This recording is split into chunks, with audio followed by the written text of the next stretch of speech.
Old age में लोगों को सबसे ज़्यादा खुशी होती है कि वो किसी पे डिपेंडेंट ना हो, है। बिल्कुल। पूरी ज़िंदगी तो आदमी स्ट्रगल में बिता देता है। घुटने के ऊपर वाली हिस्से की हड्डी जिसे लोअर एंड फीमर कहते हैं, और ये घुटने के नीचे वाली हड्डी जिसे अपर एंड टिबिया कहते हैं। चलने वाली सतह है वो घिस जाती है, उसका कार्टिलेज खराब हो जाता है, उसका मेनिस्कस खराब हो जाता है। तो लोग इस बात से घबराते हैं कि हमारा पूरा घुटना बदल दिया जाएगा, यानी कि इसकी जगह कुछ और लगा दिया जाएगा। ये गलत है। आपका घुटना बिल्कुल वैसे ही रहता है। सिर्फ इस घुटने में जो सतह खराब हो जाती है उसके ऊपर इस प्रकार से मेटल का इम्प्लांट लगा दिया जाता है। रगड़ खाने से घिस गई है, उसको रिप्लेस कर दिया जाए, इसे टोटल नी रिप्लेसमेंट कहा जाता है। कोई भी ऑपरेशन मरीज को बेहतर करने के लिए किया जाता है, कभी भी उसे परेशान करने के लिए, उसकी परेशानी बढ़ाने के लिए नहीं किया जाता। पर नी रिप्लेसमेंट एक बहुत ही सक्सेसफुल ऑपरेशन है और बहुत ही सेफ ऑपरेशन है। क्वालिटी ऑफ लाइफ सुधर जाती है कि डॉक्टर बहुत पहले बोल देते हैं कि अब आपको सर्जरी की ज़रूरत है, पर सर्जरी सिर्फ आप तब कराएं जब आप मेंटली प्रिपेयर हो चुके हों। जी, एमिकेयर हॉस्पिटल के अंदर सारे private insurance panel, government panel, CGHS, PSUs, इसके साथ में आयुष्मान भारत स्कीम, इस सब की सुविधाएं उपलब्ध हैं। बढ़ती उम्र ने अगर आपके घुटनों को इतना कमज़ोर बना दिया है कि अब आप दूसरों के सहारे अपना जीवन जीते हैं, चलते हैं, उठते हैं, बैठते हैं, और उन सभी चीज़ों में आपको अपने परिवार के किसी भी व्यक्ति का सहारा लेना पड़ रहा है, तो ये प्रोग्राम आपके लिए है। घुटना जो आपके पूरे शरीर के वज़न को झेलता है जब आप चलते हैं, जब आप बैठते हैं, या फिर कोई भी एक्टिविटी आप कर रहे होते हैं। लेकिन जब यही घुटना घिस जाए, जब ऑपरेशन की ज़रूरत पड़े, जब सर्जरी की ज़रूरत पड़े, तब लोग बहुत ज़्यादा डरते हैं कि आखिर सर्जरी सक्सेसफुल होगी या फिर नहीं होगी, और सर्जरी क्यों कराऊं। ये एक बेहद महत्वपूर्ण सवाल किसी भी मरीज़ के मन में होता है। लेकिन आपको सर्जरी करानी चाहिए, नहीं करानी चाहिए, क्यों महत्वपूर्ण है ये सर्जरी, कब करानी चाहिए, कैसे होगी, कितनी सक्सेसफुल है, ये सभी चीज़ों को जानने के लिए नेशनल खबर की पूरी टीम जो है अभी एमिकेयर हॉस्पिटल में मौजूद है। और ये इंदिरापुरम गाज़ियाबाद में हॉस्पिटल है और एक ही सेंटर है। और फिलहाल हम लोग जो हैं यहाँ के फाउंडर एंड चेयरमैन जो हैं, ऑर्थोपेडिक हैं, डॉक्टर हिमांशु गुप्ता, उनसे बात करने वाले हैं। उनसे चर्चा करेंगे कि अगर कोई भी पेशेंट जब नी सर्जरी कराता है, नी रिप्लेसमेंट सर्जरी कराता है, तो किन किन बातों का ख्याल उसे रखना बेहद ज़रूरी है, और अगर आप नी सर्जरी करा चुके हैं तब आपको किन प्रिकॉशंस को लेना बेहद ज़रूरी है। और आप मेरे पीछे अभी एक जो मॉडल है वो देख रहे हैं, रोबोटिक मॉडल। ये मॉडल का उपयोग, रोबोट्स का उपयोग भी यहाँ पर सर्जरी के दौरान किया जाता है, जो अभी आप अपने स्क्रीन पर फुटेज देख रहे हैं। इन्हीं टेक्निक्स की मदद से जो भी नी रिप्लेसमेंट सर्जरी है उन्हें की जाती है। तो चर्चा करते हैं डॉक्टर हिमांशु गुप्ता से कि आखिर ये नी रिप्लेसमेंट सर्जरी जो है वो कितनी सक्सेसफुल है, और साथ ही आपको करानी भी चाहिए या फिर नहीं। बढ़ती उम्र आपको किसी न किसी व्यक्ति का मोहताज जरूर बना देती है, आपको एक सहारे का पात्र बना देती है, क्योंकि आपके घुटने काम करना बंद कर देते हैं। दर्द शुरू हो जाता है उठने में, बैठने में, चलने में। आपको किसी न किसी व्यक्ति का सहारा लेना पड़ सकता है। लेकिन क्या हो अगर आपको किसी व्यक्ति का सहारा ना लेना पड़े, यानी कि हम बात कर रहे हैं नी रिप्लेसमेंट को लेकर। नी रिप्लेसमेंट को लेकर आमतौर पर लोगों में बेहद घबराहट होती है कि क्या होगा अगर मैं नी रिप्लेसमेंट करा लूँगी, क्या होगा अगर नी रिप्लेसमेंट सक्सेसफुल नहीं हुई, और क्या होगा अगर मुझे फिर से किसी और के सहारे ही अपना जीवन जीना पड़े। तो आज इन्हीं सवालों का जवाब लेने के लिए नेशनल खबर की पूरी टीम जो है मौजूद है एमिकेयर हॉस्पिटल में। और आपने एमिकेयर हॉस्पिटल पहले हमारे इस चैनल पर ज़रूर देखा होगा, लेकिन आज की ये चर्चा बेहद ही खास होने वाली है आप सभी के लिए। हमारे साथ मौजूद होंगे डॉक्टर हिमांशु गुप्ता, जो कि एक ऑर्थोपेडिक हैं और काफ़ी लंबे वर्षों का उन्हें अनुभव है ऑर्थोपेडिक। वो लगातार जो है मरीजों को देखते रहते हैं। बहुत स्वागत है सर आपका। नमस्कार, और मैं धन्यवाद देना चाहूँगा नेशनल खबर का कि हमारे हॉस्पिटल में आए और आपके संग हमें एक ये छोटे से इंटरव्यू का मौका मिला। बहुत शुक्रिया, it's my pleasure as well sir. आपसे पहले भी जो है काफ़ी लंबा समय हो चुका है, आपसे चर्चा हो भी चुकी है हमारे चैनल पर, और कई ऐसे दर्शक होंगे जिन्होंने आपको देखा होगा तो ज़रूर पहचाना होगा। लेकिन सबसे पहले मेरा सवाल आपसे ये होगा कि जो हमारे नए दर्शक हैं, क्योंकि उस वक्त 3 लाख लोग थे और आज हमारे पास 9 लाख लोगों का एक बहुत बड़ी संख्या है। तो हम सबसे पहले आपके बारे में जानते हैं, फिर आपके प्रोफेशन के बारे में, और फिर आपने क्यों चुना ये प्रोफेशन। ये धन्यवाद प्रज्ञा। और सबसे पहले मैं मुबारकबाद देना चाहूँगा, आपका चैनल जिस हिसाब से ग्रो कर रहा है, हम चाहेंगे ये 9 लाख से 90 लाख पहुँचे जल्दी। बिल्कुल, बहुत शुक्रिया। तो मैं दर्शकों को बताना चाहूँगा, मैं हूँ डॉक्टर हिमांशु गुप्ता और मैं एक ऑर्थोपेडिक सर्जन हूँ। ऑर्थोपेडिक सर्जन जो कि बोन यानी हड्डियों और उनसे जुड़ी हुई बीमारियों को देखते हैं। तो सफ़र की बात करें तो मुझे अपना एजुकेशन कंप्लीट करे हुए लगभग 20 साल हो गए हैं और पिछले 20 सालों में मैंने अलग अलग अस्पतालों में काम किया है, अलग अलग कंट्रीज़ में ट्रेनिंग लिया और आज मैं ये अपना अस्पताल एमी केयर के नाम से चलाता हूँ, जो कि स्पेशलाइज्ड ऑर्थोपेडिक सेंटर है। और पिछले 10 सालों से हम इंदिरापुरम के अंदर एनसीआर के अंदर हैं और हज़ारों मरीज़ का ऑर्थोपेडिक रिलेटेड ट्रीटमेंट हमारे यहाँ हो चुका है। हमारे इस अस्पताल के अंदर जो कुछ वर्ल्ड क्लास काम कहीं भी हो रहा है, रोबोटिक सर्जरी से लेके advance spine surgery, sports surgeries, वो सब हम यहाँ कर सकें। तो ये है हमारा मोटिव है इस अस्पताल में। हेल्थ सेक्टर में तो इतने सारे ऑप्शंस हैं, आप किसी भी अन्य ऑप्शंस को चुन सकते थे, आपने सिर्फ ऑर्थोपेडिक को ही क्यों चुना खास तौर पे? देखिए, मेडिकल एजुकेशन जब हम लेते हैं तो हमें अपने एमबीबीएस के दौरान हर सब्जेक्ट का एक्सपोजर दिया जाता है, सब कुछ पढ़ाया जाता है। बिल्कुल। तो जब आपको सब पढ़ाया जाता है तो आपके अंदर ये उत्सुकता हमेशा रहती है कि मैं अपने आप को किस चीज़ का स्पेशलिस्ट बनाना चाहूँगा। बिल्कुल। और चूँकि मैं बचपन से स्पोर्ट्स में काफ़ी एक्टिव था, मुझे आउटडोर एक्टिविटीज़ का बहुत शौक़ है, आज भी मैं काफ़ी स्पोर्ट्स खेलता हूँ। तो मुझे हमेशा लगता था कि बोन्स, मसल्स, टेंडन, लिगामेंट्स यही मेरी ज़िंदगी होंगे, स्पोर्ट्स मेरी ज़िंदगी होगा। तो मैंने अपनी हायर एजुकेशन को परस्यू करने के लिए ऑर्थोपेडिक्स को चुना, क्योंकि ऑर्थोपेडिक्स ही एकमात्र ऐसी ब्रांच है जिसमें कि आप चाहें तो जॉइंट्स में जाएं या स्पोर्ट्स में जाएं या स्पाइन में जाएं और आपको लोगों को जो मोबिलिटी देने का सुख मिलता है, मतलब उनको वापस उस लेवल पे लाने का एक खुशी मिलती है, वो मुझे लगता है कि इस ब्रांच में काफ़ी अच्छी थी और मैं इसी से प्रेरित हुआ। ओके, अब भी जैसे मैं आपकी टीम से चर्चा कर रही थी तो जानकारी मिली कि टोटल नी रिप्लेसमेंट पे जो है आपका सबसे ज़्यादा आप उस पे ही काम करते हैं। So why only total knee replacement? देखिए, अगर हम बात करें तो एजिंग यानी उम्र का बढ़ना एक इनएविटेबल प्रोसेस है, मतलब वो सभी का बढ़ना है। तो जैसे उम्र बढ़ती है तो लोगों की मोबिलिटी, उनका चलना फिरना कम होता जाता है, उनके जोड़ घिसते चले जाते हैं। बिल्कुल। और जैसे हमारी हिंदुस्तानी पॉपुलेशन है, हम लोग ज़मीन पे बैठने का हमें बहुत शौक़ होता है, ज़रूरतें होती हैं हमारे डे टू डे एक्टिविटीज़ में पलोथी लगाना और स्क्वाट करना बहुत कॉमन एक्टिविटीज़ हैं। तो जैसे टेक्नोलॉजी एडवांस कर रही है, मेडिकल साइंस एडवांस कर रहा है, तो नी के इश्यूज़ जो अगर हम बात करें आज से 25-30 साल पहले, जिसे लोग नेग्लेक्ट कर दिया करते थे कि नहीं भाई अब तो घुटने ख़राब हो गए, अब हम किसी लायक नहीं बचे हैं, तो वो चीज़ अब बहुत ही कारगर तरीके से नी रिप्लेसमेंट द्वारा की जा सकती है। और हमारे पेशेंट का जो पॉपुलेशन का जो पेशेंट बेस है नी प्रॉब्लम्स का, वो काफ़ी बड़ा है। तो किसी ऐसी चीज़ पे काम करना जिसके नंबर्स ज़्यादा हैं और ओल्ड एज में लोगों को सबसे ज़्यादा खुशी होती है कि वो किसी पे डिपेंडेंट ना रहे, बिल्कुल, वो अपने रोज़मर्रा के काम करते रहें, अपना जीवन यापन कर सकें। पूरी ज़िंदगी तो आदमी स्ट्रगल में बिता देता है, पर जब समय आता है घूमने का, एंजॉय करने का, तब शरीर का कोई अंग साथ ना दे तो बहुत दुख होता है। तो इसलिए नी रिप्लेसमेंट मेरा स्पेशलाइजेशन। तो नी रिप्लेसमेंट को अगर हम समझना चाहें, हमारे व्यूअर्स समझना चाहें, क्योंकि मैंने कुछ और जो एक्सपर्ट्स हैं उनसे भी चर्चा की थी, लेकिन ये जानना बेहद ज़रूरी है कि what is total knee replacement. जी, ये बहुत ही ज़रूरी सवाल है जिसके बारे में आपको भी, क्या मैं चाहूँगा कि दर्शकों को भी पता होना चाहिए। बिल्कुल।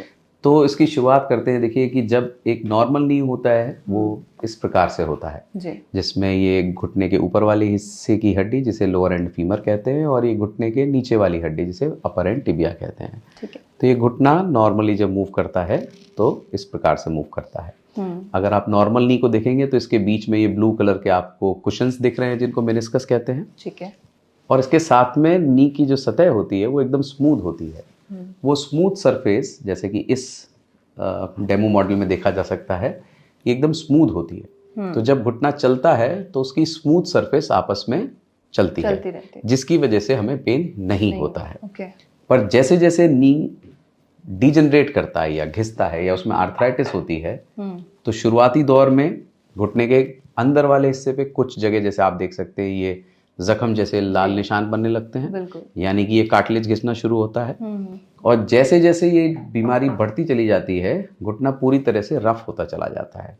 तो जैसे इसमें देखा जा सकता है, हर तरफ से घुटना खुरदुरा हो जाता है। तो जब पेशेंट्स अपना नी मूव करते हैं, चलते हैं, तो ये घुटना आपस में टकराने लगता है, पैर में टेढ़ापन आने लगता है। ठीक है।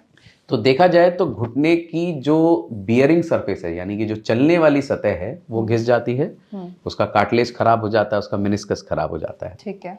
तो जो टोटल नी रिप्लेसमेंट की बात करें तो लोग इस बात से घबराते हैं कि हमारा पूरा घुटना बदल दिया जाएगा, यानी कि इसकी जगह कुछ और लगा दिया जाएगा। ये गलत है।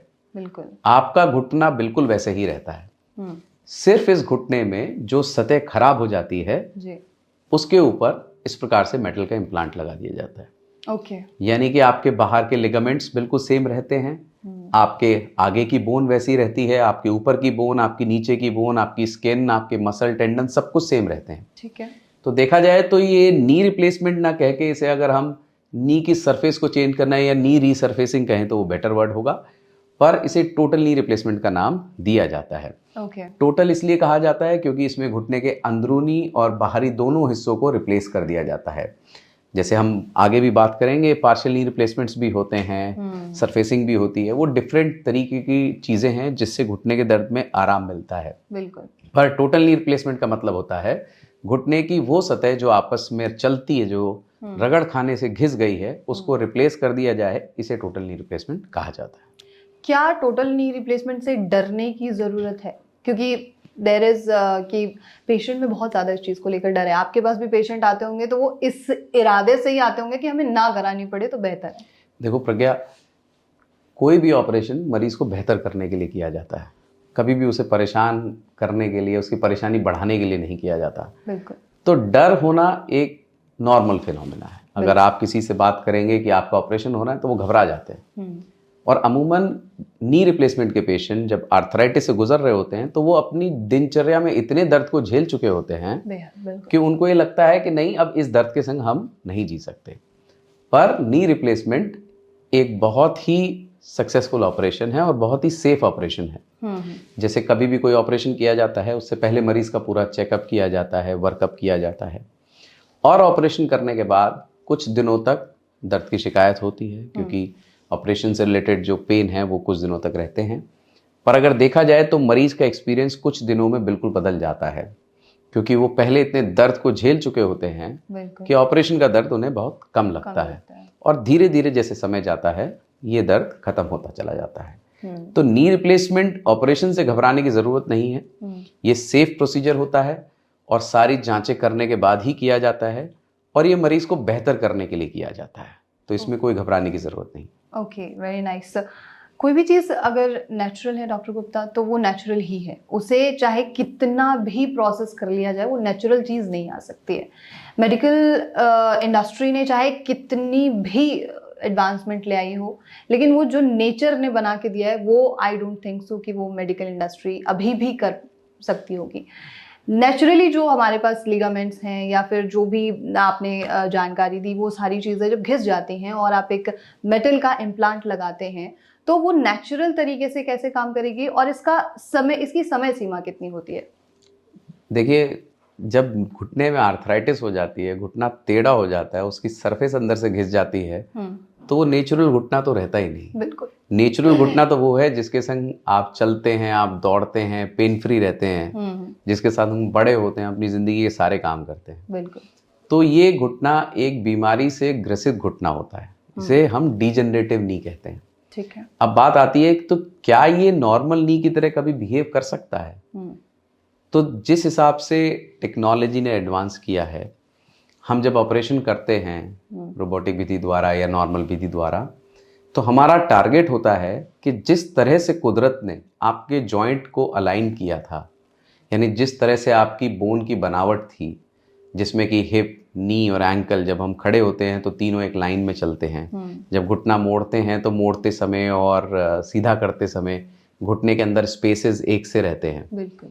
तो ये बहुत कुछ जब ऑपरेशन किया जाता है तो इस टारगेट को अचीव किया जाता है। ओके। अब ये आर्टिफिशियल इम्प्लांट्स जो हैं ये कभी भी नेचुरल नी नहीं हो सकते।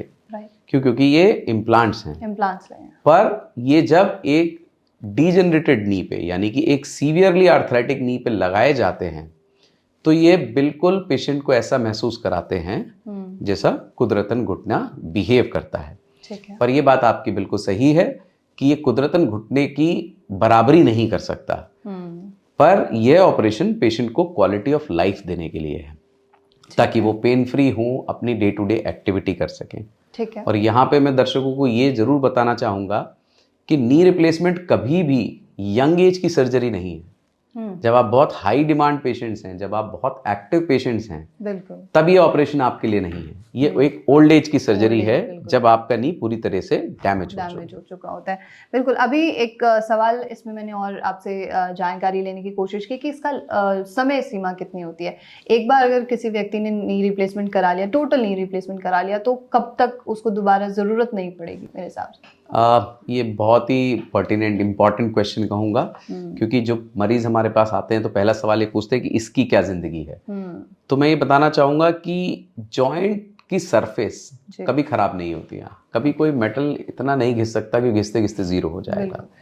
अमूमन पेशेंट की एज जैसे जैसे बढ़ती चली जाती है उसकी बोन के स्ट्रक्चर्स वीक हो जाते हैं, उसके लिगामेंट्स वीक हो जाते हैं।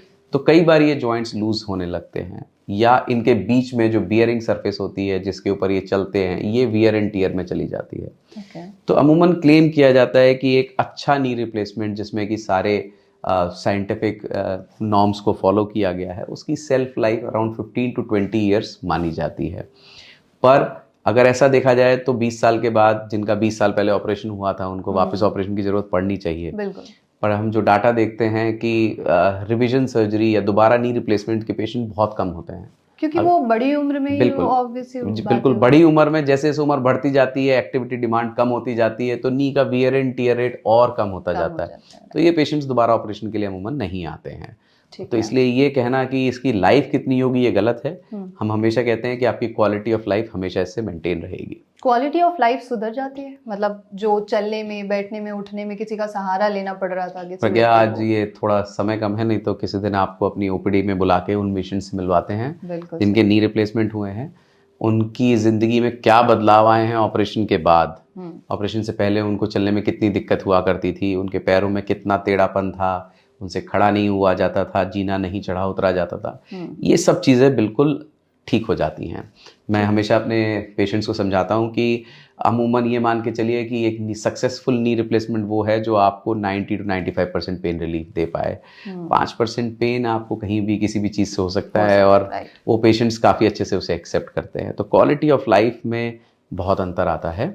और वो कहते हैं ना, हाथ कंगन को आरसी क्या, पढ़े लिखे को फारसी क्या। तो किसी दिन ओपीडी में आइएगा और आपको कई लोगों से मिलवाते हैं। बिल्कुल, ज़रूर मैं मिलना चाहूँगी। अब एक बहुत महत्वपूर्ण सवाल ये है कि कुछ लोग जो अभी तक नहीं गए हैं टोटल नी रिप्लेसमेंट के लिए, तो कुछ ऐसे लक्षण भी होते हैं जो ये बता दें कि अब आपको ज़रूरत है नी रिप्लेसमेंट की? प्रज्ञा, हो सकता है इस इंटरव्यू के बाद आप भी जब सड़क पे जाके देखें तो 4 लोगों को बोलें कि इनको ऑपरेशन की ज़रूरत है। देखिए, ऑपरेशन के क्राइटेरियाज होते हैं, जैसे कि बहुत से पेशेंट्स को आपने देखा होगा जो बहुत पैरों में टेढ़ापन लेके चलते हैं, पर अगर आप उनसे पूछेंगे कि कितना चल लेते हैं तो बोलेंगे मैं 5 किलोमीटर चल लेता हूँ। उनसे पूछेंगे आपको दवा खानी पड़ती है, बोले नहीं। तो क्या ये पेशेंट ऑपरेशन के लिए हैं? तो ये पेशेंट्स को ऑपरेशन की ज़रूरत नहीं है। क्यों? क्योंकि उनकी क्वालिटी ऑफ लाइफ में उससे कोई अंतर ही नहीं आ रहा है। मैं बार बार एक वर्ड यूज़ करता हूँ, क्वालिटी ऑफ लाइफ। यानी कि जब आपको रोज़मर्रा के काम करने में दर्द की शिकायत आने लगे, जब आप कहें कि मुझे बाजार नहीं जाना है, मुझे शादी में नहीं जाना है, मेरे घुटनों में दर्द रहता है, मैं सोते हूँ या सोते दौरान मेरे घुटनों में इतना दर्द रहता है, पैर अकड़ जाते हैं, रात भर नींद नहीं आती है, पेन किलर की रिक्वायरमेंट ऐसी होने लगे कि दिन में 1 गोली 2 गोली खानी पड़ती हो। जब किसी भी चीज़ को करने के लिए आपको 4 बार सोचना पड़े इन घुटनों की वजह से, तो समझ लीजिए ये राइट इंडिकेशन है। उससे पहले मैं हर मरीज से कहता हूं कि जब तक आप इसे चलाना चाहें आप चला सकते हैं, पर उस स्थिति में भी ना आए कि आप बिल्कुल व्हील चेयर पे आ जाएं, उस स्थिति में भी ना आए कि बिना सहारे से आपको ना चला जाए। और हम अक्सर देखते हैं कि जब घुटने बहुत ज़्यादा ख़राब हो जाते हैं तो हल्की सी भी किसी सरफेस से टकरा जाने से पेशेंट गिरते हैं और अक्सर फ्रैक्चर लेके हमारे पास आते हैं। राइट। तो उस स्थिति तक ना जाएं, अन्यथा आप जब तक चाहें और आपकी क्वालिटी ऑफ लाइफ हैम्पर ना हो तो आप अपने घुटनों को चला सकते हैं। इट मीन्स कि बस आपकी जीवन शैली में वो बदलाव ना आने लग जाए, वो भी आपकी घुटनों की वजह से दिक्कत ना हो, तब तक आपका घुटना जी बिल्कुल सही बिल्कुल, है, आपको जरूरत नहीं है जी। रिप्लेसमेंट। अब मैं इस चीज़ के लिए हमेशा अपने पेशेंट्स को बोलता हूँ कि डॉक्टर बहुत पहले बोल देते हैं कि अब आपको सर्जरी की ज़रूरत है, पर सर्जरी सिर्फ आप तब कराएं जब आप मेंटली प्रिपेयर हो चुके हों, जब आप ये महसूस कर चुके हों कि ये घुटने अब मेरा साथ नहीं देंगे। डॉक्टर बहुत पहले कहते हैं क्योंकि हम क्लिनिकली देखते हैं, हम एक्सरेज देखते हैं, पर बहुत से पेशेंट उसके बावजूद कई साल निकाल लेते हैं, महीने निकाल लेते हैं। तो इसमें कोई बुराई नहीं है, बशर्ते कि आपको इस दौरान बहुत ज़्यादा समस्याएं ना हो। लेकिन आपसे ये सवाल तो दूसरे डॉक्टर जरूर पूछेंगे कि हमारा बिजनेस आप खराब करें डॉक्टर हिमांशु। तो मेरा मानना है कि ये कोई भी डॉक्टर जो नी रिप्लेसमेंट करता है वो कभी भी ये बात को सपोर्ट नहीं करेगा कि डॉक्टर बहुत प्रो होके कहते हैं कि आप नी रिप्लेसमेंट कराएं। हम हमेशा अपने पेशेंट्स को ऑप्शन देते हैं, ऑप्शन देने के बाद उन्हें पूरा समय दिया जाता है। और बहुत से पेशेंट तो ऐसे हैं जिनकी उम्र हमारे साथ बढ़ रही है। अगर आप देखेंगे तो आज 20 साल के कैरियर में जिनको मैंने 15 साल पहले देखा था, आज वो नी रिप्लेसमेंट कराने आ रहे हैं। अच्छा, तो ये एज रिलेटेड प्रोसेस है, ये वैसे ही चलेगा। अब ये जो इंटरव्यू है थोड़ा सा आपने इंटरेस्टिंग कर दिया, क्योंकि आपने कहा 15 साल पहले। अब आपका जो इतना बड़ा लंबा एक्सपीरियंस है, उसमें कोई एक ऐसा पेशेंट आपके पास रहा है, कोई ऐसी सक्सेस स्टोरी जो आपके दिमाग में अभी तक है? आप हजारों पेशेंट्स देख चुके होंगे। मैडम, एक सक्सेस स्टोरी तो कहना बड़ा मुश्किल होगा, बट जैसे जैसे कैरियर बढ़ता चला जा रहा है ये सक्सेस स्टोरीज मल्टीपल होती जा रही है। और अगर देखा जाए तो ऐसा कोई केस मैं नहीं कहूँगा, बट बहुत से पेशेंट होते हैं जो कई महीनों से चले ही नहीं थे। या आपको वीडियोस हम शेयर करेंगे, आपको पेशेंट टेस्टिमोनियल शेयर करेंगे, जिनको आप देखेंगे तो कहेंगे कि ये खड़े कैसे हो पाते थे। और जब आप 10 दिन बाद उनका चाल चलन देखेंगे, महीने पर बाद का चाल चलन वीडियो देखेंगे, तो आपको लगेगा कि ये मैजिकल है। तो मैं ये नहीं कहूँगा कि हर मरीज उसी कैटेगरी में आता है। बहुत से पेशेंट बहुत एक्टिव लाइफस्टाइल में सही समय कराते हैं, पर बहुत से पेशेंट्स ऐसे होते हैं, स्पेशली हमारे रूरल एरियाज में जहाँ पे फैसिलिटीज़ नहीं होती हैं। और जैसे हम दिल्ली एनसीआर में रहते हैं, यहाँ पे माइग्रेंट पॉपुलेशन बहुत ज़्यादा है। तो जब बच्चे निकल के बड़े शहरों में आते हैं तो याद आता है कि माँ बाप पीछे जब गांव में हैं उनकी स्थिति क्या है। तो कई पेशेंट्स ऐसे होते हैं जो रूरल एरिया से आते हैं और किसी तरीके से अपना गुजारा कर रहे होते हैं। तो हमारे लिए यही सक्सेस स्टोरी है जो कि पेशेंट के चेहरे पे स्माइल आए और महीने भर बाद वो आके बोले कि ये मेरी ज़िंदगी का कुछ नया दौर है। तो मेरे लिए वही सक्सेस स्टोरी है, पर ऐसे बहुत सारी हैं। मतलब एक नया चैप्टर आप शुरू करवा देते हैं। बिल्कुल बिल्कुल, ठीक है। अब जैसे हमने बात की थी कि मेडिकल इंडस्ट्री ने बहुत ज़्यादा तरक्की कर ली है और हेल्थ सेक्टर में तमाम नई टेक्नोलॉजीज, रोबोटिक एक्सपेरिमेंट्स जो हैं वो होते जा रहे हैं। तो ऑर्थोपेडिक जो सेक्टर है उसमें क्या एडवांसमेंट आया, और एमई केयर में खासतौर पर एज एन एक्सपर्ट आप किन चीज़ों का उपयोग कर रहे हैं? देखिए, अगर नी रिप्लेसमेंट की बात करें तो लगभग 15 साल से ज़्यादा हो गए मुझे नी रिप्लेसमेंट करते हुए। तो हमने नी रिप्लेसमेंट टेक्नोलॉजी का इवॉल्वमेंट अपने सामने देखा है। नॉर्मल इंस्ट्रूमेंट्स के द्वारा नी रिप्लेसमेंट किया जाना, फिर कंप्यूटर नेविगेशन का आना, फिर पेशेंट स्पेसिफिक जिग्स यानी कि पेशेंट की बोन के हिसाब से मॉडल जनरेट करके नी रिप्लेसमेंट करना, और आजकल रोबोटिक नी रिप्लेसमेंट की बात आती है। बिल्कुल। तो जब भी कोई टेक्नोलॉजी आती है तो ये नहीं कहा जाता कि बस ये सबसे अच्छी है, क्योंकि आपको पता है ये टेक्नोलॉजी है, इसका नया रूप फिर आएगा। बिल्कुल। बट एज ए सर्जन हम अडॉप्ट करते हैं हर टेक्नोलॉजी का बेस्ट पार्ट।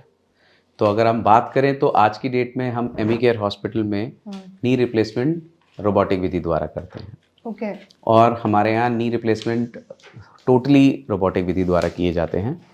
नॉर्मल या कन्वेंशनल नी रिप्लेसमेंट जो इंस्ट्रूमेंट द्वारा किया जाता था उसको हमने लगभग पिछले 2 साल से बंद कर दिया है। और उसका मुख्य कारण है कि टेक्नोलॉजी हमने अच्छे से अडेप्ट की है।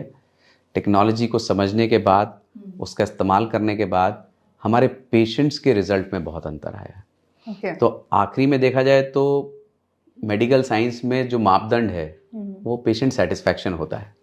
हम कितना भी अच्छा ये कहें कि हमने छोटे से इंसिजन से ऑपरेशन कर दिया, हमारा एक्सरे बहुत अच्छा है, पर अगर हमारा पेशेंट खुश नहीं है तो ये सब चीज़ें बेकार होती हैं। तो रोबोटिक विधि द्वारा जब ऑपरेशन हमने शुरू किए तो जिस रिकवरी में हफ्तों से महीनों का समय लगता था, वो लेके कुछ दिनों पे सीमित हो गया है। कुछ दिनों में? कुछ दिनों में। Okay. मैं दिन क्यों कहूँगा कि कुछ पेशेंट्स ऐसे हैं जो 10 दिन से 15 दिन के अंदर भी नॉर्मलाइज होना शुरू हो जाते हैं। Okay. कुछ 20-25 दिन तक का समय लेते हैं। पर हाँ, डेफिनेटली अब इसे मैं महीनों का समय नहीं कहूँगा, जिसे कहा जाता था 2 महीना लगेगा, 4 महीना लगेगा, ये सब नहीं होता है। तो रोबोटिक विधि द्वारा हमारा जो नी रिप्लेसमेंट का एक्सपीरियंस है वो काफ़ी प्रॉमिसिंग रहा है और लगभग 350-400 नीज हम लोग पिछले 1.5 साल में कर चुके हैं और पेशेंट सेटिस्फैक्शन रेट अच्छा होने के कारण ये हमारे यहाँ डे टू डे होने वाला प्रोसीजर हो गया है। 100 आउट ऑफ कितना % सक्सेस रेट है? देखिए, सक्सेस रेट मैंने बोला पेशेंट सेटिस्फैक्शन होता है, ठीक है। बट फिर भी अगर आप अगर आप एमी केयर के सक्सेस रेट की बात करें तो मेरा इंडिविजुअल मानना है कि अगर हम हमारे 100 मरीजों से बात करते हैं तो 90 से 95 मरीज कहते हैं कि they are very satisfied with the surgery, और जो 5% से 10% है वो ये कहते हैं हम खुश हैं बट कुछ ना कुछ तकलीफ हमें रहती है, और ये एक फैक्चुअल फिगर्स हैं। मैं ये नहीं कहूँगा कि इंटरव्यू में बैठा हुआ हूँ तो बोलूँगा 100% है, वो गलत होगा, क्योंकि मैं हूँ या कोई भी और सर्जन हो, हम अपनी तरफ से एक अच्छे से अच्छा ऑपरेशन करते हैं, एक टेक्निकल ऑपरेशन करते हैं, पर जैसा कि हर इंसानी शरीर अलग होता है, ह्यूमन बॉडी मेकअप अलग होता है, तो पेशेंट्स की रिकवरी वेरी कर सकती है। तो देखा जाए तो हमारा success rate I would say more than 95%। ये बहुत बड़ा दावा है आपकी तरफ से, और इसे दावा नहीं कहेंगे, इसे मेरा एक्सपीरियंस कहेंगे। एक्सपीरियंस है बिल्कुल। अब सवाल ये आता है कि कई सारे ऐसे पेशेंट्स हैं जो कि नी रिप्लेसमेंट को लेकर ऑल्दो वो तो डरते ही हैं, लेकिन किस तरीके के मिसकंसेप्शंस जो हैं मार्केट में या पेशेंट्स के बीच मौजूद हैं जो आप आमतौर पर सुनते हैं या आपको सुनने के लिए मिलता है, कुछ बता? देखिए, मैं मिसकंसेप्शन तो नहीं कहूँगा, मैं ये कहूँगा कि कुछ मिसकंसेप्शन है, कुछ डर है। डर है, बिल्कुल। क्योंकि मिसकंसेप्शन आप एज नॉर्मल एक व्यक्ति को देखें तो वो डॉक्टर नहीं है, उसे टेक्निकलिटी नहीं पता है, वो जो सुनता है, जो पढ़ता है, जो वीडियो देखता है, जो सोशल मीडिया देखता है, उसी से सब समझता है। बिल्कुल। अक्सर इस बात से भ्रमित हो जाता है कि ऑपरेशन कराने के बाद मैं सारे काम कर पाऊंगा, दौड़ पाऊंगा, कुछ वीडियोस ऐसे सर्कुलेट होते हैं, वो भी गलत है। और ऐसे भी एक्सपीरियंस आते हैं कि हम दोबारा नहीं चल पाए, या हमारा कोई आसपास में जिसने ऑपरेशन कराया था वो दोबारा नहीं चल पाया।